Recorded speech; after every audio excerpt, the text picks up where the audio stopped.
পবিত্র ঈদ উল ফিতর উপলক্ষে ঘরমুখে মানুষের যাতায়াত নির্বিঘ্ন করতে ট্রেনের আসনের অগ্রিম টিকিট বিক্রি শুরু হয়েছে আজ সকাল ৮টা থেকে টিকিটগুলো অনলাইনে বিক্রি হয়েছে। এ সময় পাওয়া যাবে রেলওয়ের পশ্চিমাঞ্চলের আন্তনগর ট্রেনের টিকিট। অন্যদিকে দুপুর ২টায় বিক্রি শুরু হবে পূর্বাঞ্চলের আন্তনগর ট্রেনগুলোর টিকিট।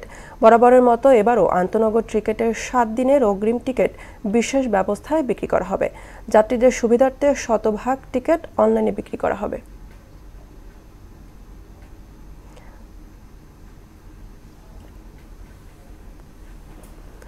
আগামী এপ্রিল থেকে রোহিঙ্গা শরণার্থীদের জন্য খাদ্য সহায়তা কমাবে জাতিসংঘ। জনপ্রতি মাসিক বরাদ্দ $12.5 থেকে কমিয়ে $6 করা হবে। এতে খাদ্য সংকটের পাশাপাশি আইন শৃঙ্খলা পরিস্থিতির অবনতি হবে বলে মনে করেন সচেতন মহল। রোহিঙ্গা নেতারা বলছেন, আরকানে সেফ জোন সৃষ্টির মাধ্যমে তাদের ফেরত দিলে সহায়তা চান না তারা। আমানুল হক বাবুল ও আফসার কবির আকাশের প্রতিবেদন, জানাচ্ছেন আফরিন পপি। প্রায় ১৩ লাখ রোহিঙ্গা শরণার্থী রয়েছে বাংলাদেশে। আগামী এপ্রিল থেকে একজন রোহিঙ্গার জন্য মাসিক অনুদান $12.5 থেকে কমিয়ে $6 করা হচ্ছে। এমন খবরে কক্সবাজারে আশ্রিত রোহিঙ্গা শরণার্থীদের মাঝে উৎকণ্ঠা বাড়ছে। মানুষ অলদা আছে বেশি কষ্ট হয়, দুঃখ হয়ে মানুষটা আছে মারা হাঁড়াহাঁড়ি করছে। ইয়া যদি আরো সময় ফেলে দিয়ে আরো বেশি চিন্তা বাহরালি মানুষ চিন্তা ভাবনার মাঝে আছে।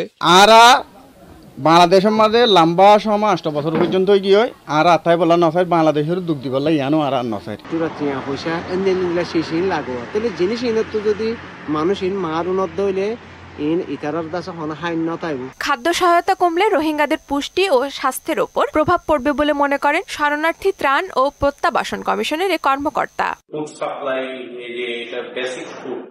আপনার যে চাহিদা সেটা ব্যাপক প্রভাব পড়বে, নিউট্রিশন সমস্যা হবে, দৈনন্দিন খাবার তাদের জীবনযাপনে প্রভাব ফেলবে। সহায়তা কমানোর বিরুদ্ধে দাতা সংস্থার কাছে আপিল করার কথা জানিয়েছেন এ জনপ্রতিনিধি। আমাদের জাতিসংঘ থেকে আমাদের সাহায্য কমিয়ে দেওয়া হয়েছে। আমি সেটার জন্য দুঃখ প্রকাশ করছি। আমি জাতিসংঘের মহাসচিবকে বলবো সাহায্য কমাইয়ে আপনি উকিয়া টেকনাফের মানুষকে একটা দুর্ভোগে ফেলবেন কেন? আরাকানে ফিরতে জাতিসংঘের তত্ত্বাবধানে একটি সেফ জোন তৈরির দাবি এ রোহিঙ্গা নেতার। আরে খনিকত্ব ফুড দিয়ানো করিব $12 ন $3 ন $1 দিয়ানো করিব আর দেশ আরকান আর বলি জলদি ইউএনএ আরকানাতে কান সেফ জোন করো আর 2017 সাল থেকে কক্সবাজারের 33টি ক্যাম্পে বসবাসরত রোহিঙ্গার সংখ্যা 12 লাখেরও বেশি। সম্প্রতি নতুন করে যুক্ত হয়েছে আরও 1 লাখ। আফরিন পপি, মোহনা সংবাদ।